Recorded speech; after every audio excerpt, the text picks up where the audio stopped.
अस्सलाम वालेकुम व्यूअर्स, कैसे हैं आप? उम्मीद है कि आप खैरियत से होंगे। हम उर्दू ज़बान में अक्सर ऐसे जुमले इस्तेमाल करते हैं जैसे कि कल मैं जिससे मिला था वो कोई और नहीं बल्कि आप थे। आप अपने बलबूते पर कुछ क्यों नहीं करते हो? आप खुद से कुछ क्यों नहीं करते हो?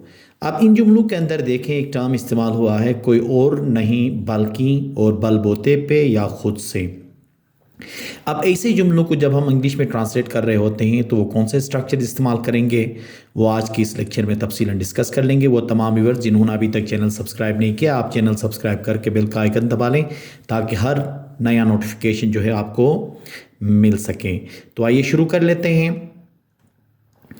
देखें, कोई और नहीं बल्कि कहने के लिए क्या इस्तेमाल करते हैं? None other than. None other than का इस्तेमाल होता है। इसका जो फार्मूला बनेगा, पहले सब्जेक्ट, फिर उसके बाद हेल्पिंग वर्ब, फिर नन अदर देन के बाद ऑब्जेक्ट। अब ये हेल्पिंग वर्ब टेंस के हिसाब से चेंज होता चला जाएगा। जैसे कि देखें, कल मैं जिससे मिला था वो कोई और नहीं बल्कि आप थे। कल मैं जिससे मिला था वो कोई और नहीं बल्कि आप थे।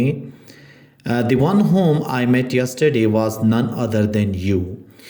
The one whom I met yesterday was none other than you. इसी तरह देखें, वो कोई और नहीं बल्कि आपका भाई है। वो कोई और नहीं बल्कि आपका भाई है।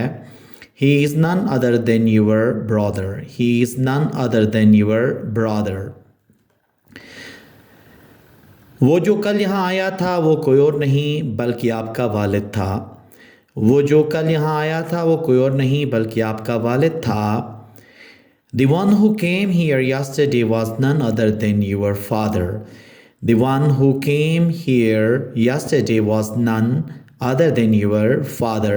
तो कोई और नहीं बल्कि कहने के लिए क्या इस्तेमाल करेंगे? none other than का इस्तेमाल करेंगे। दूसरा स्ट्रक्चर है हमारे पास by dint of. By dint of इस्तेमाल होता है खुद से, अपने दम पर, सहारे या बलबूते पे। कहते हैं ना, कोई भी बंदा अपने बलबूते पे कुछ कर लेता है तो उस वक्त हम इस्तेमाल करते हैं बाई डिंट ऑफ। अब बाई डिंट ऑफ के बाद ऑब्जेक्ट भी लग सकता है, वर्ब भी लग सकता है। जैसे कि देखें, पहले सेंटेंस, फिर उसके बाद बाई डिंट ऑफ के बाद वर्ब या ये ऑब्जेक्ट आ जाएगा। वर्ब हमेशा फोर्थ फॉर्म में। जैसे कि देखें, मैं ये मसला अपने बलबूते पे हल कर सकता हूँ, या इसको इस अंदाज में भी कह सकते हो कि मैं खुद ये मसला हल कर सकता हूँ। तो इसका जो ट्रांसलेशन होगा, I can solve this problem by dint of my self. I can solve this problem by dint of my self. आप अपने बलबूते पे कुछ क्यों नहीं करते हो? आप अपने बलबूते पे कुछ क्यों नहीं करते हो, इसको इस अंदाज में भी बोल सकते हो, आप खुद से कुछ क्यों नहीं कर सकते हो, या आप खुद क्यों नहीं कर सकते या नहीं करते हो। अब देखें, Why do you not do anything by dint of yourself? Why do you not do anything by dint of yourself? मैंने ये मकान अपने बलबूते पे तामीर किया है। इसको इस अंदाज में भी कह सकते हो, मैंने ये मकान खुद से तामीर किया है। तो क्या होगा? I have constructed this house by dint of myself. I have constructed this house by dint of myself. मेहनत के ज़रिए उसने अपना मकसद हासिल किया। मेहनत के ज़रिए उसने अपना मकसद हासिल किया। She achieved her goal by dint of hard work. She achieved her goal by dint of hard work. मैंने ये अपने बलबूते पर किया है। मैंने ये अपने बलबूते पर किया है। I have done this by dint of my own efforts. I have done this by dint of my own efforts.